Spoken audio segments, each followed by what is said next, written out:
Hey everyone, it's Adam Brule here. Hope you guys are all staying safe and hope you're all feeling well. Andrew asked me to do the recap today for the May 3rd message, so I'm just going to go ahead and get started with that.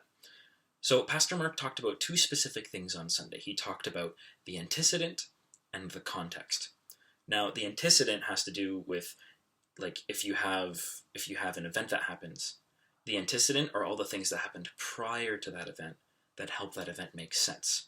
So you could think of it as like the prequel to a movie that you watched. It helps explain why things happened.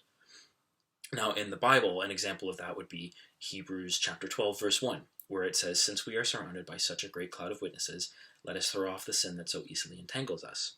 Well, without the antecedent verses, we don't really understand who that cloud of witnesses is. So you have to read at least the latter parts of Hebrews 11, where it talks about Abraham and the Israelites leaving Egypt, and King David and other prophets. Those are the cloud of witnesses. So you need the antecedent verses to make sense of it. Now, kind of a practical application is at least for myself, I thought about, as a psychology student that wants to do counseling, you need to look at the antecedents in people's lives to help make sense of why they may act or say certain things. Right? People might have trauma or PTSD. They don't just spring up, they're caused by antecedent events.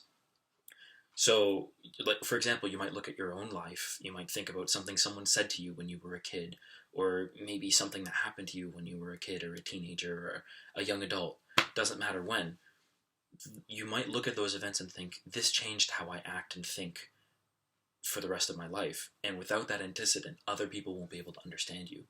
And so it's important, at least for myself, I thought it's important to consider those things when dealing with other people to really understand and help them.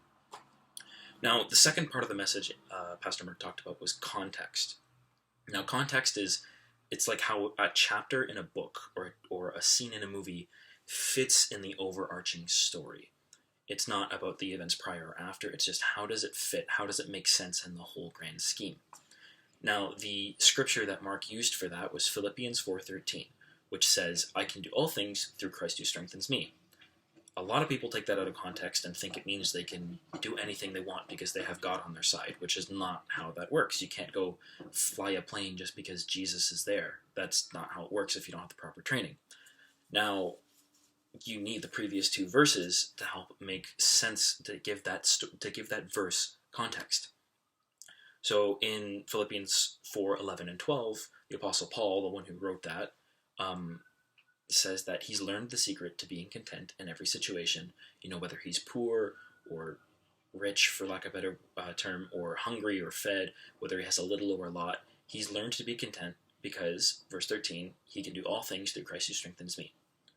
So, kind of the point of that is his character.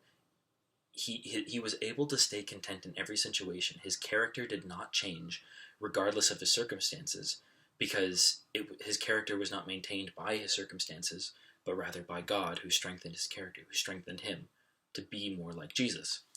And so kind of the application, kind of the big question that left me with was, in the midst of everything going on with this pandemic, how can our character be the same as it was before and as it'll be after this finishes up, right? Like, if we're supposed to be God's hands and feet, if we're supposed to take care of other people, how can we do that in the midst of this really weird chapter in our lives and in Earth's history?